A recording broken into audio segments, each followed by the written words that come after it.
अस्सलामुअलैकुम। BBC 11 headlines news के साथ मैं मोहम्मद उमर मलिक। सबसे पहले नजर डालते हैं दिन भर की अहम हेडलाइंस पर। इलेक्शन कमीशन ऑफ पाकिस्तान ने तहरीक इंसाफ के 32 अरकान कौमी असम्बली को डी नोटिफाई करने का नोटिफिकेशन मुअत्तल कर दिया, जिसके बाद कौमी असम्बली की 27 नशिस्तों पर ज़मीनी इंतखाबात रोक दिए गए हैं। इलेक्शन कमीशन ने लाहौर हाई कोर्ट के हुक्म पर 32 अरकान को डी नोटिफाई करने का नोटिफिकेशन मुअत्तल किया है। इस हवाले से इलेक्शन कमीशन ने कहा है कि पंजाब से जनरल नशिस्तों पर 27 अरकान को डी नोटिफाई का नोटिफिकेशन मुअत्तल किया गया है।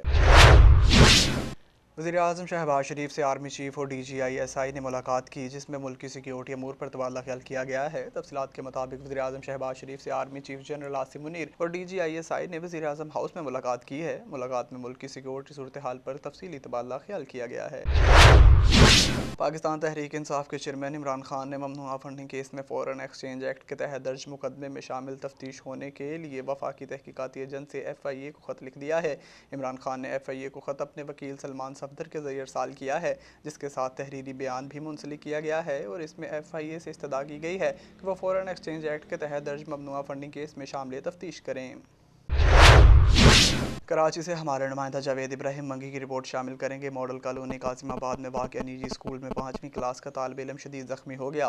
तालिब इल्म की गर्दन में रग कटने से खून बहुत ज़्यादा बह गया है। ज़ख्मी तालिब इल्म हुज़ैफ़ा को तिब्बी इमदाद के लिए जिना अस्पताल मुंतकिल कर दिया गया है। हादसा स्कूल में फ़न गाला पार्टी के दौरान पेश आया। फ़न गाला पार्टी में हुज़ैफ़ा को हादसाती तौर पर कांच की बोतल लगी। कांच का टुकड़ा लगने से हुज़ैफ़ा ज़ख्मी हुआ। वाक़े की मज़ीद तहकीकात की जा रही हैं। बहावलपुर इलाका थाना सिविल लाइन में तहरीक कत्ल की वारदात। पुलिस को रेस्क्यू 15 पर इतला मिली कि एक शख्स ने 3 कत्ल कर दिए हैं। पुलिस ने इतला मिलते ही फौरी मौका पर पहुंचकर कार्रवाई का आगाज कर दिया। मुलजिम वसीम मुराद ने अपनी सगी 3 फूफियों को तेज धार आले से कत्ल कर दिया। मुलजिम वसीम मुराद एक निजी कंपनी में सिक्योरिटी गार्ड है। मकतूलीन में शमीम बीबी, परवीन बीबी और शाहीन बीबी शामिल हैं। DPO बहावलपुर ने मामले का सख्त नोटिस लिया है। कराची से हमारे नुमाइंदा जावेद इब्राहिम मंगी की रिपोर्ट शामिल करेंगे। KDO एम्प्लॉयज़ कोरंगी में गरीबों के प्लाटों पर कब्जा जारी। सेक्टर 31B प्लाट नंबर 892 कब्जा माफिया की जानिब से KDO एम्प्लॉयज़ मुलाजमों की सरपरस्ती से जाली फाइल बनाकर कब्जा करने की कोशिश की गई।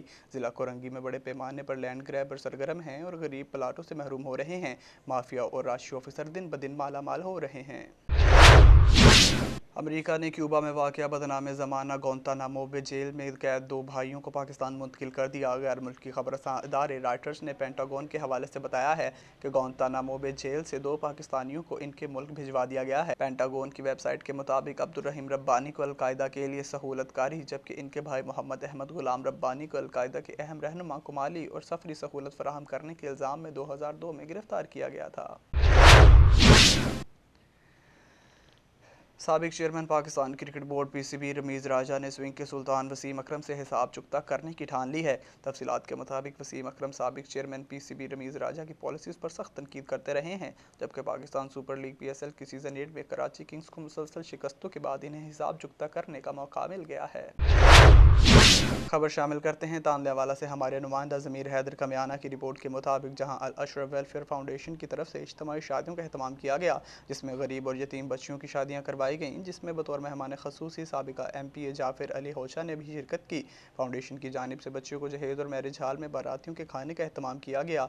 अल अशरफ वेलफेयर फाउंडेशन के चेयरमैन खुशनूद अशरफ का इस मौका पर क्या कहना था, आइए आपको सुनाते हैं। मेरे चैरिटी का काम जो है, जो हम इज्तिमाई शादियाँ करवा रहे हैं, पिछले साल से हमने इज्तिमाई शादियों का इंतज़ाम किया हुआ है। उसके पहले भी हम करवाते थे।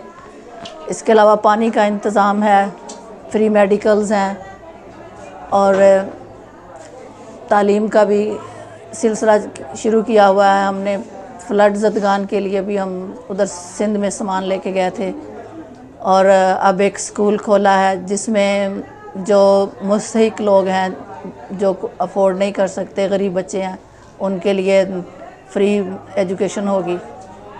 और इसके अलावा जो भी मुझसे बन पड़ता है वो काम करती हूँ। इस सिलसिले में मेरे बच्चे मेरे साथ, मेरे बेटे, तीनों बेटे मेरे साथ हैं और कुछ मेरे फ्रेंड्स और मेरे हस्बैंड के कज़न्स हैं जो कि मेरी इस नेक काम में मेरी हेल्प कर रहे हैं और इंशाल्लाह आगे भी मैं इस काम को जारी रखूँगी।